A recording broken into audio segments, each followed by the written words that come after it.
우리에게 주신 하나님의 말씀은 구약 성경에서 봅니다.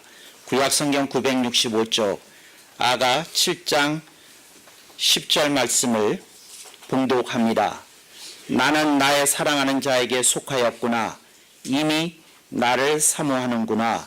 아멘. 오늘 우리는 성령님 아래 성경 위에 하나님의 말씀을 듣기를 원합니다. 오늘 여러분들이 주목하실 설교 제목은 사랑소속입니다. 제가 여러분한테 제 비밀을 여러 차례 누설하였습니다. 제가 뭐라고 누설하였는고 하니 제가 1년에 몇 차례는 저 자신을 위해서 설교 준비를 한다 하고 말씀을 드렸습니다. 그래서 제가 선포하는 설교도 있고 선포하지 않는 설교도 있습니다. 선포하지 않는 설교는 제가 저 자신에게 들려주기 위하여 설교 노트를 작성하고 또 제가 제 자신에게 읊조리면서 듣게 하고 또 깨닫게 하고 제가 고쳐나가기를 다짐하는 그런 말씀들을 제가 가끔씩 저 자신에게 들려준다 이렇게 말씀드린 바가 있습니다. 아가 7장 10절은 제가 오래도록 제 가슴에 품고 있는 구절이고 제가 저 자신에게 한 번씩 정신 차려 들어야 된다, 새겨야 된다 하고 제가 제 자신에게 설교했던 구절입니다. 아가 7장 10절 말씀인데 제가 문득 이 구절을 가지고 저 자신에게 드리라고 하는데 성령님이 말씀하시기를 공개하라 이렇게 말씀을 하셔서 드디어 제가 아끼고 숨겨놓았던, 그러니까 다른 의미로서 숨겨놨던 것이 아니라 제가 설교 노트에 쓰여 있으나 제가 선포하지 않았던 면에서 비밀이었던 말씀을 성령님의 당부로 제가 오늘 공개하게 되었습니다. 먼저 한국어를 잠깐 배우겠습니다. 우리가 사람들에게 존칭을 쓸 때에 님이라고 합니다. 그래서 목사님, 장로님, 사장님, 회장님 이렇게 님자를 붙여서 표현하는 거 여러분이 아실 줄로 믿습니다.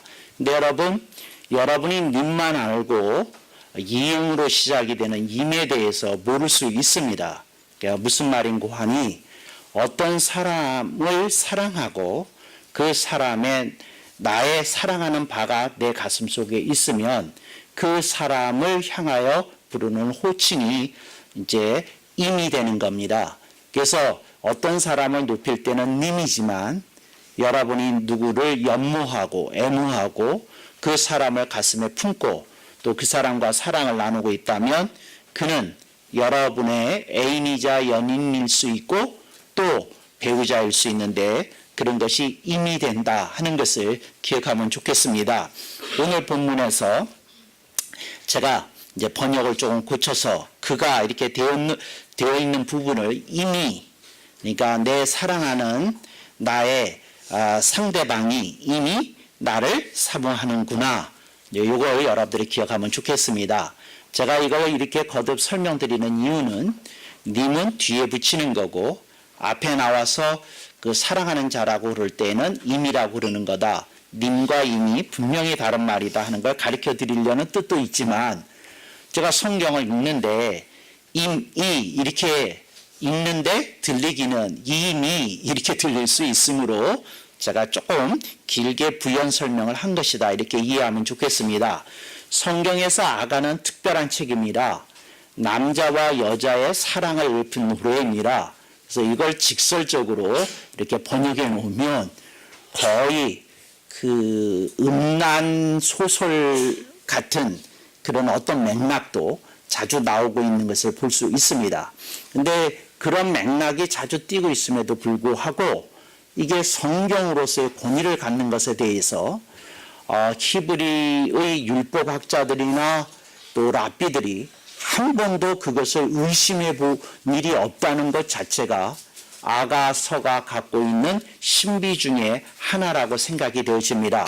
그래서 이것이 하나님께서 하나님과 하나님의 백성 사이에 행해질 수 있는 특별한 사랑에 대해서 읊은 거라고 주석서가 나타나기 이전서부터 아가는 칭송을 받고 찬탄을 받아왔던 것입니다.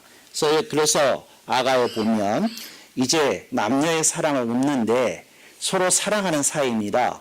그래서 이제 남자와 여자인데 거의 이들의 수준은 그 신랑과 신부의 관계라고 말하면 좋을 정도로 그렇게 나옵니다. 그런데 아가가 이렇게 해석하기가 쉽지 않습니다.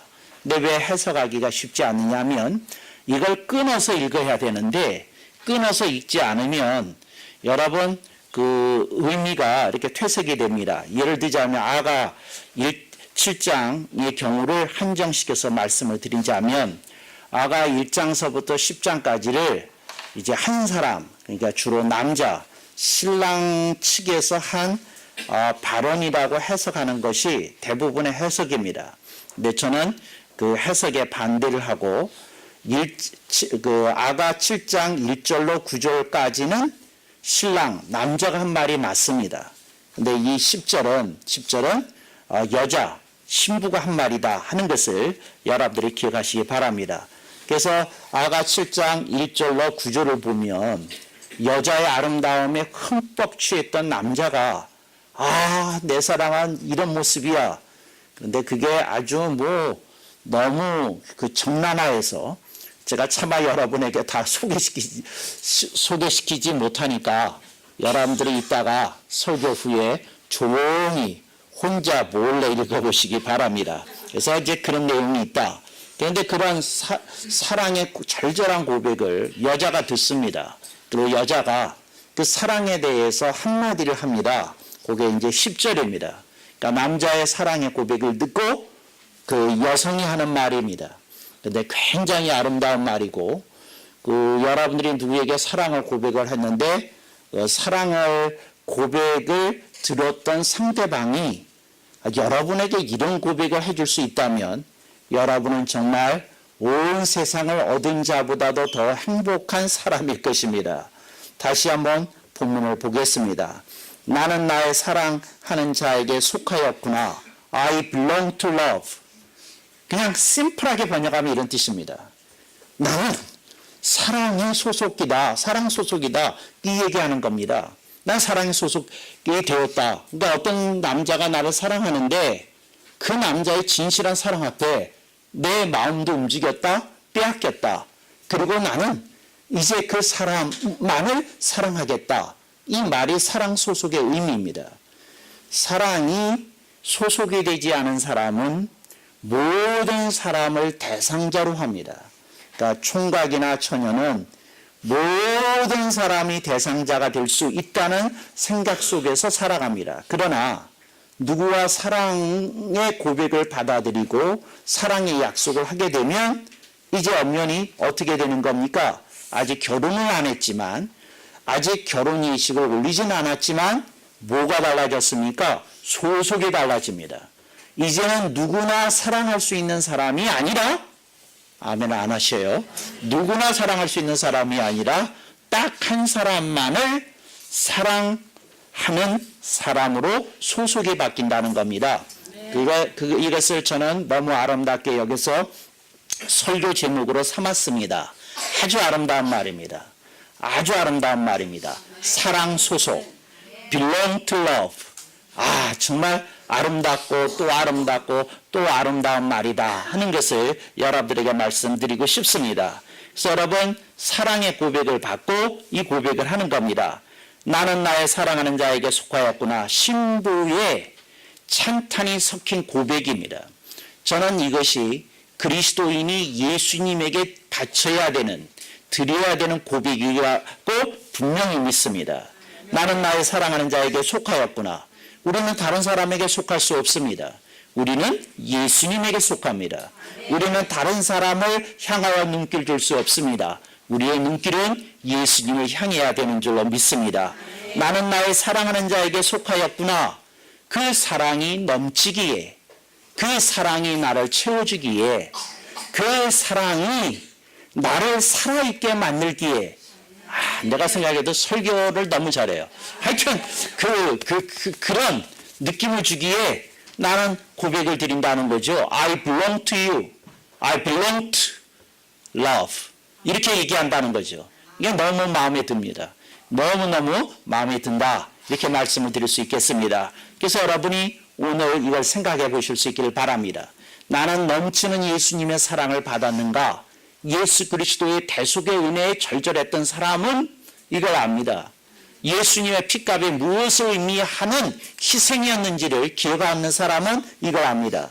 그걸 아는 사람들은 기꺼이 이런 고백을 한다는 거죠. 나는 나의 사랑하는 자 오직 그분에게 속하였구나. 오늘 우리들의 고백이 되어야 되는 줄로 믿습니다. 세상에 보면 그 여자들 중에서도 요즘 늘어나고 있고 남자들 중에서도 그렇고 바람둥이들이 그렇게 늘어나고 있습니다. 그러니까 여기저기 봐도 막 바람둥이들이 판을 치는 세상이라고 할 수 있습니다. 그래서 요즘은 예를 들어서 어떤 사람이 한 여자를 사랑한다 그러면 비읍자로 시작이 되는 이미지가 떠오릅니다. 아세요? 바보. 이런 얘기를 합니다. 그래서 그런데 좀 이쁘게 이름을 붙이는데 뉘앙스가 괘씸하기는 매한 가지예요. 뭐라 그럽니까? 사랑 바보. 이렇게 얘기합니다. 아니, 사랑이면 사랑이지 무슨 바보는 또 뭐예요? 그러니까 이게 무슨 말이냐면 세속화에 오염된 어떤 의미가 그 속에 담겨져 있는 겁니다. 여자들이 이 세상에 얼마나 많은데, 남자가 이 세상에 얼마나 많은데, 바보같이 한 사람만 사랑해? 그게 사랑 바보의 뜻입니다. 여러분들은 전혀 눈 깜빡 안 하고 무슨 생각하는지. 그렇잖아요. 근데 이게 왜 바보예요? 요즘은 이게 바보 됐어요. 그게 뭐냐면 이게 정몽이에요, 정상. 근데 요즘은 세상이 무너져가지고 정상으로 사랑을 하면 바보라는 거예요. 바보라는 거예요. 어떻게 저럴 수가 있지? 이딴 소리가 아주 거침없이 나오더라는 거죠. 그래서 여러분, 우리는 정상적인 사랑을 지향합시다. 할렐루야. 여러분, 오늘 우리들은 정상적인 사랑을 지향하는 사람으로 살아야 되는 줄로 믿습니다. 요즘은 인신공격적이라는 의미 때문에 함부로 비정상이라는 말을 잘 쓰지 못합니다. 어떤 분을 폄하하고 어떤 분을 공격하는데 많이 그렇게 사용이 되었기 때문에 그렇습니다. 근데 제가 여러분한테 말합니다. 성경의 가르침에서 이탈이 된 건 사실은 성경적 관점에서 보면 다 비정상입니다. 근데 이거 여러분들이 기억해야 됩니다. 지금은 세상이 너무 비정상인 사람들이 많아서 비정상이 대세인 세대 속에서 오히려 정상인 사람들이 비정상인 것처럼 대접을 받는 그런 세태 속에 여러분들이 살고 있다는 겁니다. 그래서 여러분, 이걸 정상적으로 생각하실 수 있기를 바랍니다. 여러분, 맛집에서 밥 먹는 사람이 행복한 사람이라는 거, 이거 비정상입니다. 집밥 먹고 행복을 느끼는 사람이 이게 정상입니다.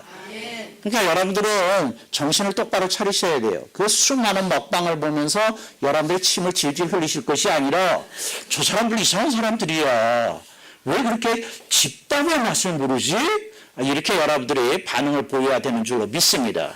또 어떤 사람이 수많은 여자 남자를 사랑한다 그러면 참 안타까워. 얼마나 충족이 안 되면 여자를 갈아타고 남자를 갈아탈까. 참 이상한 사람들이야. 여러분들이 이렇게 느끼시는 정상인으로 사실 수 있기를 축복합니다. 그래서 이게 정상은 정상이라고 얘기를 해야 되고 비정상은 비정상이라고 얘기를 하는데 이게 정말 안타까운 일이라는 거죠. I belong to love. 여러분들이 그렇게 얘기할 수 있기를 바랍니다. 사랑 소속입니다. 떳떳하고 당당합니다. 나는 그분으로 충분하다는 겁니다. 그분으로 됐다는 겁니다. 그분으로 만족한다는 겁니다. 그리고 무슨 얘기가 그 속에 뉘앙스 속에 담겨져 있습니까? 그분만으로 행복하다는 겁니다. 할렐루야. 그래서 나는 나의 사랑하는 자에게 속하였구나 이렇게 얘기합니다. 그러니까 여러분들이 이 말을 할 때의 의미를 가슴에 새기실 수 있기를 바랍니다. 예수님만으로 행복한 겁니다. 예수님만으로 충분한 겁니다. 근데 그렇게 말을 할 수 있을 때 오늘 우리들의 삶 속에 성령님이 공급해 주시는 생기와 활력이 우리를 되살려 주리라고 분명히 믿습니다. 근데 그거를 오늘 우리들의 가슴에 새길 수 있으면 얼마나 좋을까요? 그리고 이분은 이렇게 얘기합니다. 하반절에 이미 나를 사모하는구나. 그러니까 내가 사랑하는 분이 나를 사랑해 준다는 얘기입니다. 사모하고 있구나. 그런 얘기를 아주 자신만만하게 얘기하고 있더라는 거죠. 예수님과 여러분의 거리가 가까워지면 여러분들은 아가 7장 10절 하반절의 얘기를 여러분들이 얘기할 수 있어요. 근데 여러분들이 예수님과의 거리가 좀 있으면 아가 7장 10절 하반절의 얘기는 하지 못합니다. 이미 나를 사모하는구나. 주님이 나를 그리워하시는구나. 주님이 나를 찾고 계시는구나. 주님이 늘 내 얼굴을 보기를 기뻐하시는구나. 이제 이런 느낌이, 그런 그 생동감이 여러분의 인생에 흘러 넘쳐야 됩니다. 근데 이걸 이렇게 자신스럽게 얘기할 수 있는 사람은 주님과의 사랑이 꽃 피어나고 있는 사람이라는 거 여러분들이 꼭 기억하실 수 있길 바랍니다. 어떤 분이 3번 이혼을 했어요. 제가 아는 분인데, 그런데 4번째 남자를 앞두고 저와 상담을 하게 되었어요. 그런데 그분이 이런 얘기를 하는 거예요. 목사님, 제가 3번의 결혼 생활에서 어떤 일을 겪었는지 목사님 제가 잠깐 말씀드려서 조금 짐작을 하시지 않습니까? 그렇죠. 근데 목사님, 내가 4번째 이렇게 결혼을 하려고 그러는데 목사님 어떻게 생각을 하십니까? 하고 저한테 묻는 거예요. 근데 이럴 때 보면 조금 당황스러운 기분도 있어요. 그러니까 무슨 말이냐면 이제 3번째는 여태까지 자신의 판단에 의해서 실패를 했지만 이제 4번째 본인의 판단을 앞에 두고 제 의견을 묻는 겁니다. 그런데 눈에 써 있어요. 필이 꽂혀 있다고. 제가 반대하면 교회를 떠나서라도 그 사람은 결혼할 태세예요. 그러니까 그렇지만 묻기는 해요. 그래서 제발 목사님이 좋은 사인을 주세요. 행복하게 될 거라고 말해주세요. 뭐라나 애절한 심정으로 그러면서 이렇게 바라봅니다. 근데 그때 제가 이런 얘기를 했어요. 뭐라고 얘기했느냐 하면 부부 간의 사랑을 붙여주는 본드의 이름을 아니냐고. 그랬어요. 부부의 사랑은 절대로 그냥은 붙어지지 않는다고. 그 사랑의 본드가 있다고. 아주 강력 접촉제가 있다고. 그랬어요. 그게 뭐냐고. 그러길래 제가 얘기했어요. 예수님이라는 본드를 발라야 부부가 이게 붙지. 이거 두 사람의 인격만 가지고는 이 본드가 이렇게 붙지를 않는다고. 이렇게 본드처럼 붙지를 않는다고. 이렇게 얘기를 했어요. 근데 여러분, 이게 참 안타까운 일입니다. 많은 이들이 부부 간에 필요한 것은 남녀 간의 인격적인 사랑이지 예수 그리스도라는 본드가 주님이 혹시 섭섭히 생각하시지 않을지는 모르겠네요. 근데 하여튼 예수님의 본드가 있어야 부부간의 사랑도 이렇게 밀착이 될 수 있고 또 부모와 자녀 간의 사랑도 밀착이 될 수 있고 여러분들이 이렇게 대인관계에서 이룰 수 있는 그 건전한 사랑도 이루어질 수 있다. 이렇게 말씀드리고 싶습니다. 많은 이들이 그걸 놓쳐요. 오늘 본문 다시 한번 봅니다. 나는 나의 사랑하는 자에게 속하였구나. 이미 나를 사모하는구나.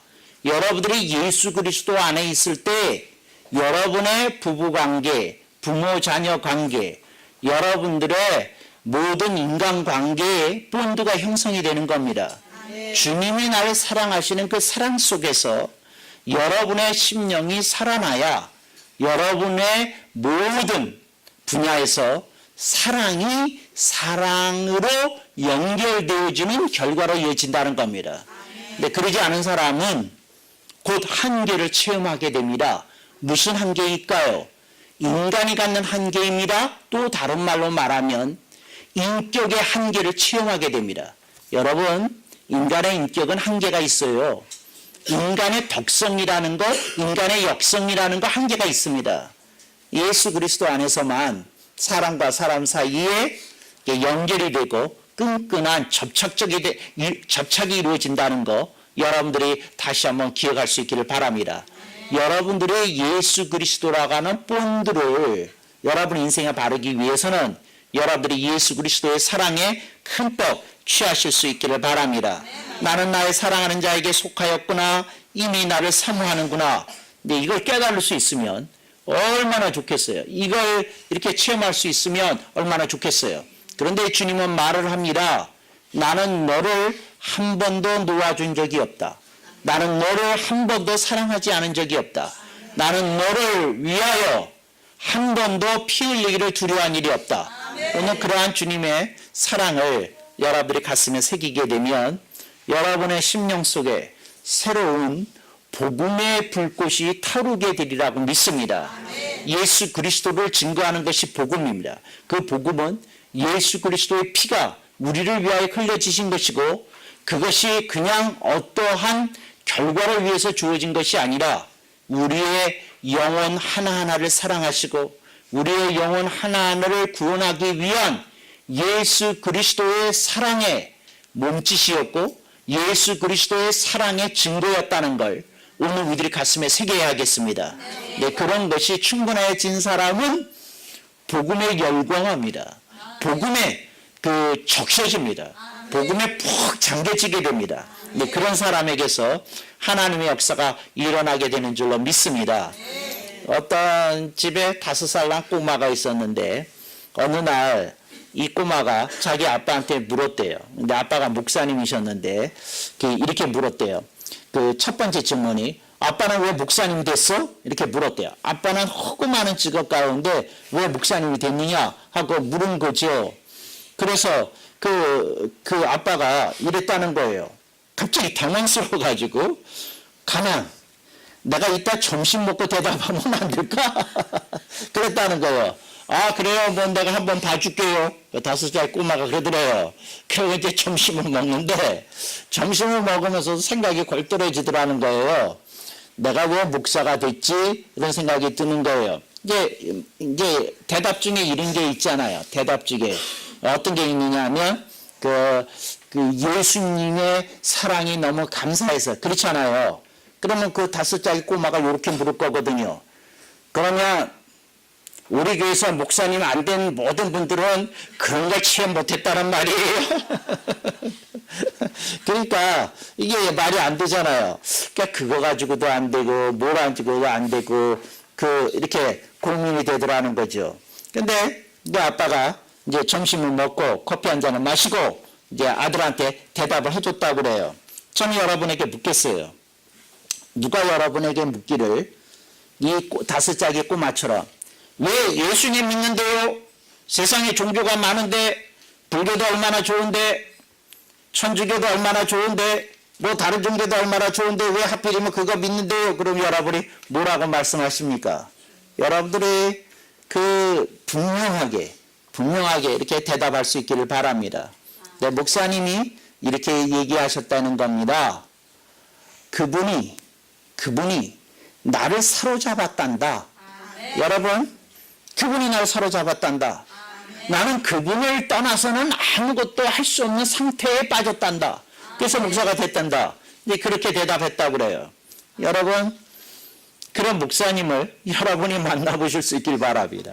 네, 오늘 우리들의 삶 속에 정말 예수님의 사랑에 사로잡힌 그런 사람들을 우리가 만나볼 수 있다면 이 세상이 얼마나 훈훈하고 따뜻할까 하는 생각을 해보게 됩니다. 예수 그리스도의 복음이 여러분을 불타오르게 해야 됩니다. 예수 그리스도의 복음이 여러분을 움직이는 원동력이 되고 또 나아가 추동력이 되어야 하는 줄로 믿습니다. 네, 그게 우리를 움직여야 됩니다.